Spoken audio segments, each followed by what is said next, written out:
এই এমপি ইলেকশনতে হীৰা চৰণীয়াৰ যাত্ৰা একেবাৰে ফুল ষ্টপ ধ্বংস হৈ যাব।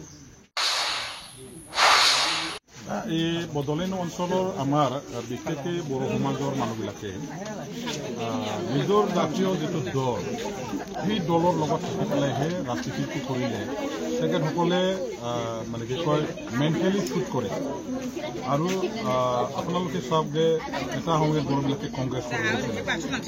সেই সময়ত কিন্তু বড়োবিলাকৰ মাজত এনেকুৱা ধৰণৰ জাতীয় এটা ৰাজনীতিক দল ইমান শক্তিশালী ৰূপত নাছিল। BTC আছিল যদিও ইমান তেনেকুৱা ধৰণৰ সেই সময়ত হেৰি কৰিব পৰা নাছিল। লাহে লাহেকৈ BTC হোৱাৰ পাছত আৱেগিকভাৱে আমি BTCৰ লগত যিহেতু জড়িত হ'লোঁ আৰু BTCখন সংগ্ৰামী বড়ো ৰাইজে যিহেতু সৃষ্টি কৰিলে, বড়ো দল সংগঠনসমূহে সৃষ্টি কৰিলে, ইয়াৰ পিছত সেই BTC বেচ কৰি পেলাই যিহেতু BPF নামৰ এটা ৰাজনীতিক দল আহে, BPF দল অহাৰ পাছত আমাৰ বড়োবিলাকে নিজৰ জাতীয় দল হিচাপে BTCখন পৰিচালনা কৰিবৰ কাৰণে দল এটা আমি পাইছোঁ বুলি তেনেকুৱা ধৰণৰ তেখেতসকলে আঁকোৱালি ল'লে আৰু নিজৰ স্বজাতি দল হিচাপে BPF দলত থাকি পেলাই কাম কৰিলে। এই সময়ত কোনো কংগ্ৰেছ বা কোনো BJP বা অন্যান্য দলৰ প্ৰতি আমাৰ বড়ো ৰাইজে কেতিয়াও মানে হেৰি নকলেৰে মানে ছাপৰ্ট কৰিবৰ কাৰণে তেনেকুৱা কাম কৰাটো আমি দেখা নাপালোঁ। আৰু সময়ৰ লগে লগে কিন্তু আমাৰ BTC অঞ্চলত অন্যান্য দলবিলাকেও নিজৰ স্থিতি, নিজৰ উপস্থিতি প্ৰতিষ্ঠা কৰিবৰ কাৰণে, নিজৰ ভেটি মজবুত কৰিবৰ কাৰণে তেওঁলোকে কাম কৰিবলৈ আৰম্ভ কৰিলে BTCৰ ক্ষমতা দখল কৰাৰ স্বাৰ্থত। আৰু এই অভিযানতে আমাৰ মাজত BJPৰো আৱিৰ্ভাৱ হৈ গ'ল আৰু BJP দলত আমাৰ মানুহবিলাকে লাহে লাহেকৈ দুই এজন হ'লেও জড়িত হৈ গ'ল। কিন্তু জড়িত হোৱাৰ পাছত তেখেতসকলে দেখা পালে যে BJP ইমান এটা মানে বিশাল এটা ৰাজনৈতিক দল আৰু এই দলত আমাৰ নিচিনা ক্ষুদ্ৰ ক্ষুদ্ৰ জাতি জনগোষ্ঠীবিলাকৰ কাৰণে আমি একো কাম কৰাৰ সুবিধাটো দেখা নাপালোঁ। গতিকে আমি নিজৰ স্বজাতীয় যিটো দল আছে, জাতীয় দল হিচাপে BTC বেষ্ট যিটো BTCৰ দল হিচাপে য'ত নেকি আমি সকলো জাতি জনগোষ্ঠী আঁকোৱালি ল'ব পৰা দল হিচাপে BPFক পাইছোঁ। BPFৰ নিচিনাকৈ সুবিধাজনক এটা ৰাজনীতিক মানে গৃহত ঠেকা পটত থাকি পেলাই মানে কাম কৰিবৰ কাৰণে তেনেকুৱা একো সুবিধা নাই। আৰু ইয়াৰ ফলতে আজি BJP বা অন্যান্য কংগ্ৰেছী দল, এই নেশ্যনেল দলবিলাকত যোৱা মানুহবিলাকে তাত গৈ পেলাই অস্বস্তিত ভুগিব লগা হ'ল। আৰু অঞ্চলৰ কাৰণে আমাৰ এই অঞ্চলত বসবাস কৰা জাতি জনগোষ্ঠীৰ কাৰণে কাম কৰাটো কেতিয়াও সম্ভৱ নহয়। সেইটো বুজি পেলাই আজি তেখেতসকলে BTC বেছ, BTC অঞ্চলৰ ৰাইজৰ কাৰণে গঠন হোৱা দল, সেইটো দলৰ লগত থাকি কাম কৰাটোহে আমাৰ কাৰণে বেছি ভাল হ'ব বুলি আজি চবে উপলব্ধি কৰিছে। আৰু ইয়াৰ কাৰণে কংগ্ৰেছ কৰাই হওক বা BJP কৰা মানুহবিলাকেই হওক, তেওঁলোকে এইবিলাক দলটো ত্যাগ কৰি পেলাই আজি নিজৰ BTC অঞ্চলৰ BTC-বাসী ৰাইজৰ দল BPF দলতে ঘূৰি আহি পেলাই যোগদান কৰিলে। আজি ইয়াত মানে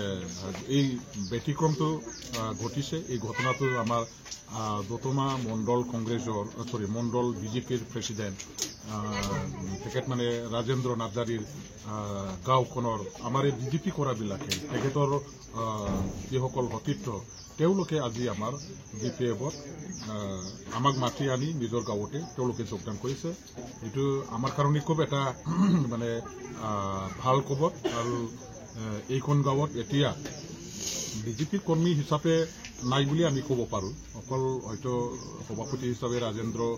নাৰ্জাৰী তেওঁ থাকিব পাৰে, কিন্তু বাকী দায়ে বায়ে যিবিলাক আছিলে, সাংগ যিবিলাক আছিলে দলীয় কৰ্মী সদস্য হিচাপে, তেখেতসকলে এই দলটো ত্যাগ কৰাৰ পাছত ইয়াত BJP একো স্থিতি নাই। BJP এতিয়া এই গাঁওখনত নাই বুলি আমি ক'ব পাৰোঁ। আমি এতিয়া চাইকলজিটো তেনেকাই দেখা পাই আছোঁ। মানে BJP আৰু UPPLৰ কৰ্মীবিলাকৰ মাজত বা ভোটাৰ ৰাইজৰ মাজত একো মিল নাই। তেল আৰু মানে কেৰাচিনৰ নিচিনা হৈ আছে, কেতিয়াও নিমিলে। যিমানে লিডাৰবিলাকে ওপৰৰ পৰা আহি পেলাই হুইপ জাৰি নকৰক কিয়, যিমানে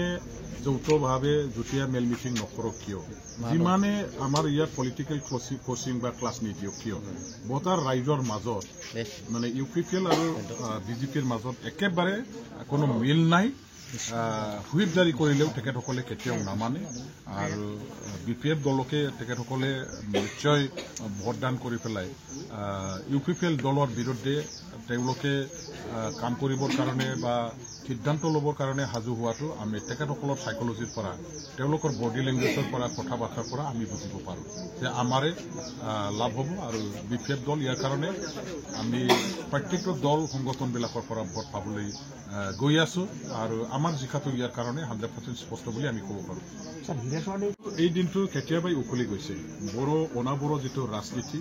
সেইটো এটা সময়ত হয় সেইটো কাৰ্যক্ষেত্ৰত এটা মানে ভাইবিলিটিটো আমি দেখিবলৈ পাইছিলোঁ মানুহবিলাকক আৱেগিকভাৱে জাতি জনগোষ্ঠীৰ এই আমাৰ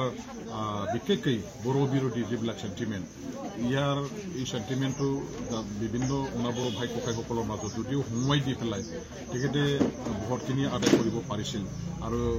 অনাবড়ো ভাই বন্ধুসকলৰ মাজত যেনেকুৱা ধৰণৰ কাম কৰিবৰ কাৰণে এজেণ্ডা লৈ যেনেকৈ BTC বাতিল কৰা BTCৰ পৰা গাঁও কৰ্তন কৰা নানান ধৰণৰ BTC একেবাৰে স্ক্ৰেপ কৰিবৰ কাৰণে কাম কৰিম বুলি প্ৰতিশ্ৰুতি প্ৰদান কৰিছিল অনাবড়ো ভাই ককাইসকলৰ অঞ্চলবিলাকত সামগ্ৰিকভাৱে 100% উন্নয়নৰ কথা কৈ পেলাই মানুহবিলাকক এটা ব্লেকমেইলিঙৰ ৰাজনীতি কৰিছিলে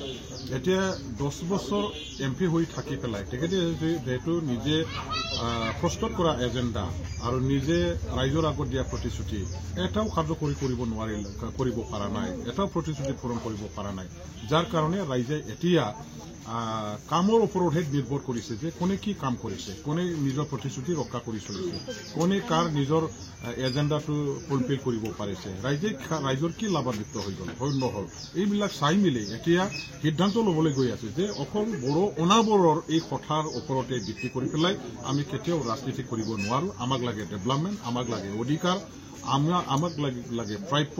আমাৰ অঞ্চল এতিয়া উন্নতি হ'ব লাগিব ইয়াৰ কাৰণেহে ৰাইজে চিন্তা কৰিছে গতিকে জাতি জনগোষ্ঠীৰ মাজত বিভেদ সৃষ্টি কৰি পেলাই ৰাজনীতি কৰাৰ সেই পৰিস্থিতি BTC অঞ্চলত এতিয়া নাই আমাৰ ইয়াত বড়ো অনাবড়ো চব একেলগে BTC বাকী হিচাপে BTCৰ জনগণ হিচাপে আমি একেলগে যৌথভাৱে একেলগে কাম কৰি আছোঁ একেলগে খাই আছোঁ বহি আছোঁ একেলগে আমি মেল মিটিং সভা সমিতি পাতি আছোঁ বড়ো গাঁৱত অনাবড়ো ভাই ককাইসকলে নিৰ্ভয়ভাৱে আহি পেলাই থাকিবলৈ এতিয়া এই পৰিস্থিতি সুস্থ পৰিৱেশটো পাইছে আমিও অনাবড়ো গাঁওবিলাকত গৈ পেলাই অনাবড়ো ভাই বন্ধুসকলৰ নিচিনাকৈ নিৰ্ভয়ভাৱে কাম কৰিব পৰা থাকিব পৰা এই পৰিস্থিতিটো ঘূৰাই পাইছোঁ গতিকে তেনে এটা স্থলত এতিয়া আৰু জাতি জনগোষ্ঠীৰ মাজত বড়ো অনাবড়োৰ এইবিলাক বিভেদৰ মানে সেইটো মানে আমাৰ মাজত আনি পেলাই ৰাজনীতি ফাইদা উঠাবৰ কাৰণে চেষ্টা কৰি কাম কৰিলে এইবাৰ হিৰাচৰণীৰ এই অভিযান কেতিয়াও সফল নহয় এইবাৰ তেওঁ একেবাৰে ফ্লপ হ'ব তেখেতৰ অনাবড়ো ৰাজনীতি এইবাৰতে শেষ হ'ব আৰু ভৱিষ্যতত এইটো আপোনালোকে কেতিয়াও দেখাও নাপাব শুনিবলৈ নাপাব এই MP ইলেকশ্যনতে হিৰাচৰণীয়াৰ যাত্ৰা একেবাৰে ফুল ষ্টপ ধ্বংস হৈ যাব